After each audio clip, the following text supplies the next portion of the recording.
Hi guys, welcome back. So today's Friday and I think it should be Friday night's curry night. So we're going to make one of my favourite curries. It's called Salli Boti. It's from one of my favourite restaurants in the country, Dishoom. There's a few of them around the country if you ever get a chance. Absolutely amazing Indian food. So we're gonna make this ready. It takes a few hours, so we can just leave it ticking over in the pan. So what we need, so we'll go down to the ingredients. We'll start off with 150ml of veg oil. We need 1 cinnamon stick, 2 bay leaves, about 500 grams of sliced red onions, a kilo of diced lamb, and then we've got 50 grams of garlic paste, 35 grams of ginger paste, and then we've got this chili powder, which is an Indian chili powder, degi mirg. Just adds a little bit of extra depth to the curries. You can just use normal stuff if that's all you've got. We've got 2 teaspoons of fine sea salt and 400 gram tin of chopped tomatoes, 40ml of distilled white vinegar. Then we have 35 grams of jaggery, which is a pure cane sugar. I mean, these are quite specialised ingredients, but you could just use, like a dark brown sugar. We'll make a lot of curry, so we tend to have a lot of this stuff in the cupboard. And then a teaspoon of garam masala. So we're going to put all the oil into the pan. And that seems like a lot, but we're going to fry off the cinnamon and the bay leaf to start us off with. Medium to high heat, so just let that heat up. Okay, so we'll add the cinnamon stick into the hot oil and the 2 bay leaves. Just for one minute, just to get them going. And then we're going to add our onions. Straight in there.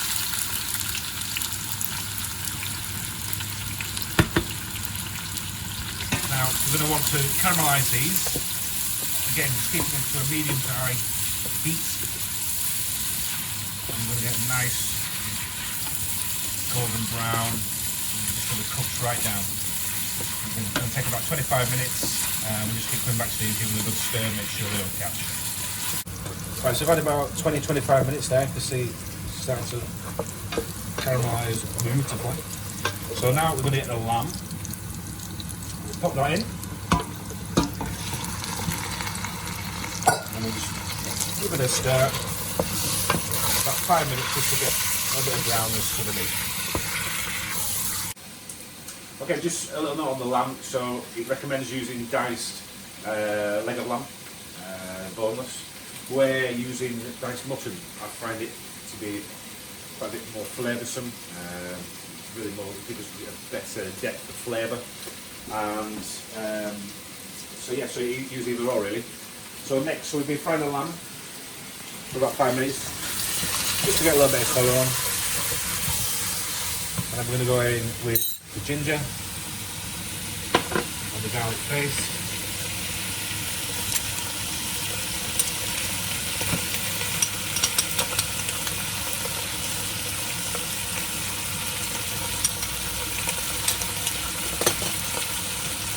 And then let that stir and let that cook out for about another 5 minutes.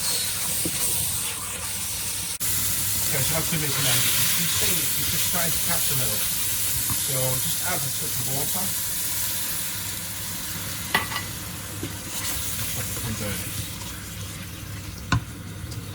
I just deglaze it as well, just having some colour.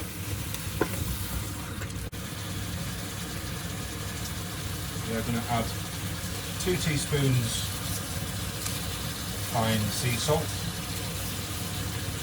And then we're going to add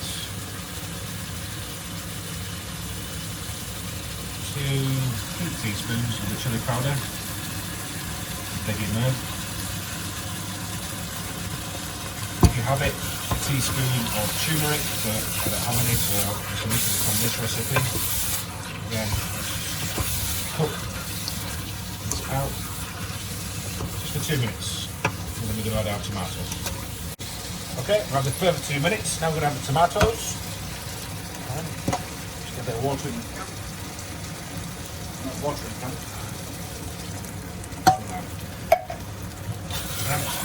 good stir. Now we want to cook this for about 15 minutes. What we'll see is the tomatoes fully break down, and we'll start to see the sauce separate the oil from the liquid, and that's what we want. So about 15 minutes. Then just keep an eye on it. If you're getting a little bit too dry, add a touch more water. Okay, so we've cooked the curry for a bit longer with the tomatoes in.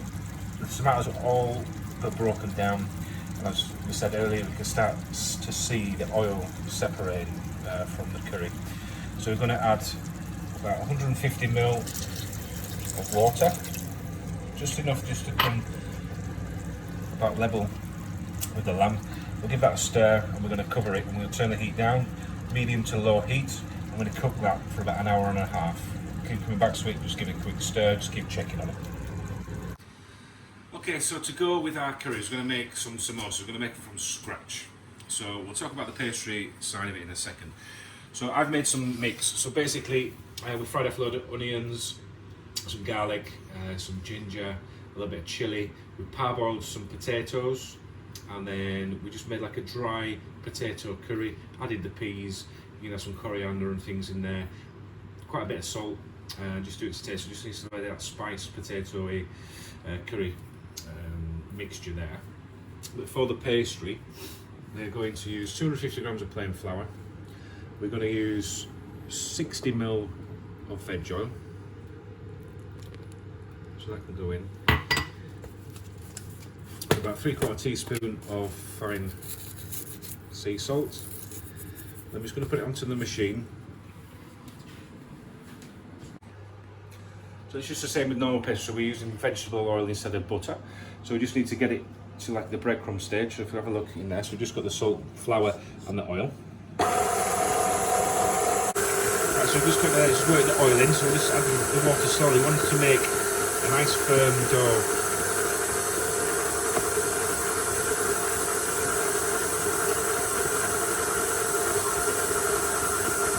Nice and steady.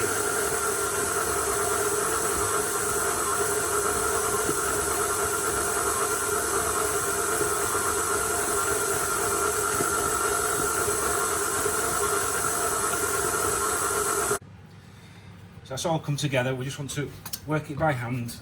Again, it's, like I say, it's nice and firm. It's quite difficult to work. That's what we're looking for. We don't want it to be too soft, or it'll affect the finished product. Once we've fried it all off. So again, I'm just going to stretch it around, just folding it in on itself like we do with the pizza dough.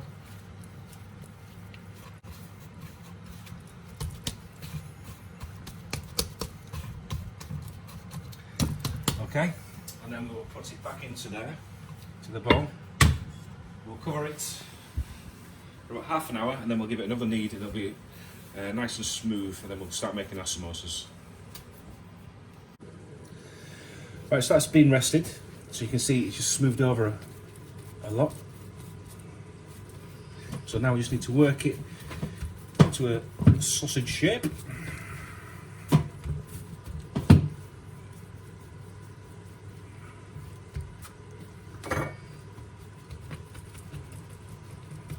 Try and get it quite even.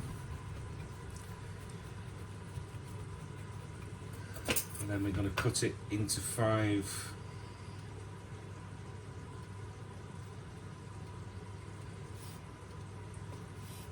slices. Okay.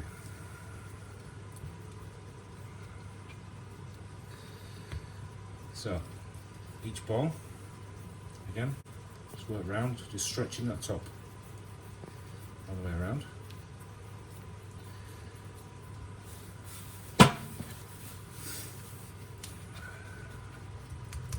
Now the difference here, so normally we put flour down, we're going to put oil onto the board. A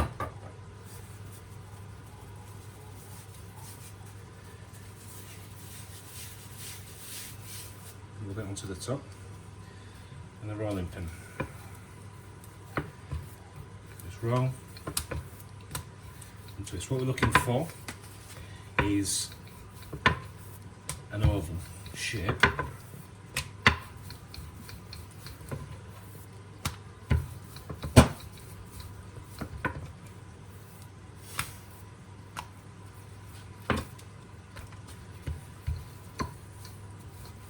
Just keep rolling it out.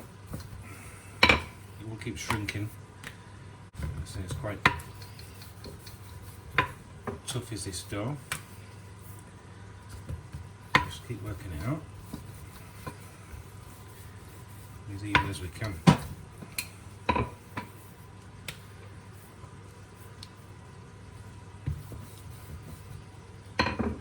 So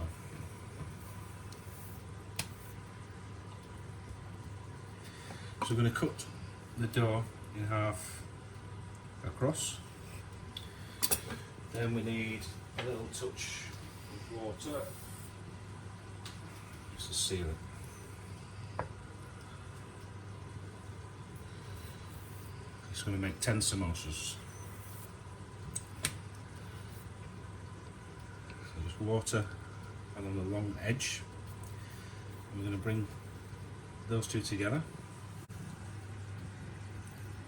Put your fingers inside and just pinch the pastry together. It's making that good seal. So you're making that cone shape. Okay. So the samosa mix just inside.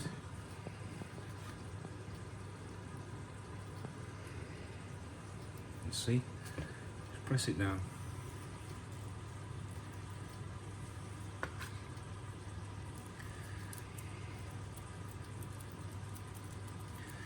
Obviously this side is longer than this side, so we've just taken it just below the edge of the pastry.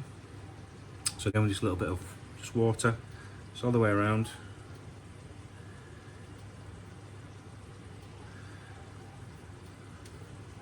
And then I'm going to bring the middle together first. Just crimp it, work our way across. To make sure it's really nicely sealed all the way around the ends.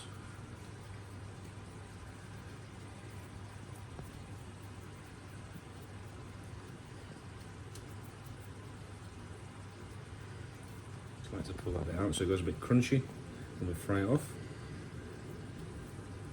Let's check for any gaps. Give it a quick press.